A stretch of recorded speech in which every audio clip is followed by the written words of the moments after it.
നമസ്കാരം. Raf talk ഫുട്ബോളിലേക്ക് അവർക്കും സ്വാഗതം. കൊൽക്കത്തയിലെ ഗോഡ് ടൂർ ഓഫ് ഇന്ത്യ ഒരു ദുരന്തമായിട്ട് മാറിയ കാഴ്ചയാണ് നമ്മളിപ്പോൾ കണ്ടുകൊണ്ടിരിക്കുന്നത്. സാൾട്ട് ലേക്ക് സ്റ്റേഡിയത്തിൽ ആകെ പ്രശ്നങ്ങളായി. ആരാധകർ വയലൻസിലേക്ക് നീങ്ങി, ബോട്ടിലുകളും മറ്റുമൊക്കെ ഗ്രൗണ്ടിലേക്ക് വലിച്ചെറിഞ്ഞു. അവിടെ ആകെ ഒരു വാൻഡലിസമാണ് സംഭവിച്ചത്. പ്യുവർ മിസ്മാനേജ്മെൻറ്റ് അതാണ് ഈ വിഷയത്തിൽ ഉണ്ടായിരിക്കുന്നത് എന്നാണ് ഇപ്പോൾ മാധ്യമങ്ങളൊക്കെ റിപ്പോർട്ട് ചെയ്യുന്നത്. സ്റ്റേഡിയത്തിൽ മെസ്സി എത്തി അദ്ദേഹത്തിൻ്റെ പ്ലാൻ ചെയ്തിരുന്ന ആ ഒരു ലാപ്പിലേക്ക് എത്തുന്ന ഘട്ടത്തിലാണ് ഇങ്ങനെയുള്ള പ്രശ്നങ്ങൾ ഉണ്ടാവുന്നത്. പെട്ടെന്ന് തന്നെ പ്രോഗ്രാം കട്ട് ഷോട്ട് ചെയ്തു. അദ്ദേഹം സ്റ്റേഡിയം വിടുന്ന അവസ്ഥയുണ്ടായി. എന്ന് പറഞ്ഞാൽ ഒരു 10 മിനിറ്റൊക്കെയാണ് അദ്ദേഹം ആകെ സ്റ്റേഡിയത്തിൽ ഉണ്ടായിരുന്നത്. അതുകൊണ്ട് തന്നെ ആരാധകരാകെ ഇളകി മറിഞ്ഞു, പ്രശ്നങ്ങളായി.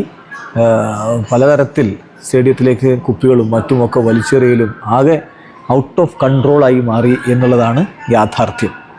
ഇപ്പോൾ സ്റ്റേഡിയത്തിൽ നിന്നുള്ള റിപ്പോർട്ടുകൾ, ഇപ്പോൾ ANI പുറത്തുവിടുന്ന ഒരു റിയാക്ഷൻ ഉണ്ട്. അവിടെ ഒരു ഫാൻ പറഞ്ഞിട്ടുള്ള വാക്ക്, അതിൽ കാര്യങ്ങളെല്ലാം വളരെ കൃത്യമായിട്ടുണ്ട്. അപ്പോൾ അതിൽ പറയുന്നത് ഇങ്ങനെയാണ്: ആബ്സല്യൂട്ട്ലി ടെറിബിൾ ഇവൻറ്റ്. മെസ്സി ഇവിടെ ആകെ വന്നത് 10 മിനിറ്റിന് വേണ്ടി മാത്രമാണ്. എന്നിട്ടോ ലീഡേഴ്സും മിനിസ്റ്റേഴ്സും ഒക്കെ അദ്ദേഹത്തിന് ചുറ്റും നിന്നു. ഞങ്ങൾക്ക് മെസ്സിയെ കാണാൻ പോലും പറ്റിയില്ല. ഒരു സിംഗിൾ കിക്കോ സിംഗിൾ പെനാൽറ്റിയോ ഒന്നും മെസ്സി എടുത്തതുമില്ല.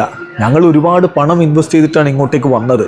ഇമോഷൻസും ഒക്കെ ഇതിലുണ്ടായിരുന്നു. ഞങ്ങളുടെ ടൈമൊക്കെ വേസ്റ്റ് ആയിരുന്നു. So much money, emotions and time wasted.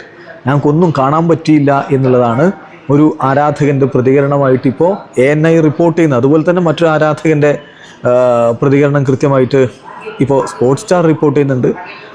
അതിൽ പറയുന്നതും ഏതാണ്ട് ഇതേ രൂപത്തിലൊക്കെയുള്ള കാര്യങ്ങളാണ്. രാവിലെ 8 മണി മുതൽ ഞങ്ങൾ ഗേറ്റിൽ കാത്തു നിൽക്കുന്നതാണ്. എന്നിട്ടൊരു 5 മിനിറ്റ് പോലും ലിയോ മെസ്സിയെ കാണാൻ പറ്റിയില്ല. പ്യുവർ മിസ്മാനേജ്മെൻ്റ് ആണ് സംഭവിച്ചിട്ടുള്ളത് എന്നതാണ്. എന്തായാലും ഒരു വലിയ ക്രൗഡിനെ ഹാൻഡിൽ ചെയ്യുന്നതിൽ ഓർഗനൈസേഴ്സിനെ പിഴച്ചു എന്ന കാര്യത്തിൽ തർക്കമേയില്ല. ഒരു വലിയ അഭിമാനകരമായി മാറേണ്ടിയിരുന്ന ഒരു പ്രോഗ്രാമാണ് ഇത്തരത്തിൽ നാണക്കേട് വരുത്തി വെച്ചിരിക്കുന്നത്. ഇനി ഹൈദരാബാദിലെ പ്രോഗ്രാം കുറച്ചുകൂടി നല്ല രൂപത്തിൽ മാനേജ് ചെയ്യട്ടെ എന്ന് നമുക്ക് ആഗ്രഹിക്കാം. പിന്നെ അതുപോലെ തന്നെ മുംബൈയിലും ഡൽഹിയിലും ഒക്കെ പ്രോഗ്രാമുകളുണ്ട്. ഇത്തരത്തിലുള്ള പ്രശ്നങ്ങളിലേക്ക് പോയാൽ അത് വലിയ രൂപത്തിൽ നാണക്കേട് ഉണ്ടാക്കും. അത് ഇല്ലാതെ നല്ല രൂപത്തിൽ മാനേജ് ചെയ്യാൻ കഴിയട്ടെ. വീഡിയോ അവസാനിക്കുന്നു. ഫുട്ബോൾ ലോകത്തെ കൂടുതൽ വിശേഷങ്ങളുമായി റാഫ് ടോക്സ് എത്താം.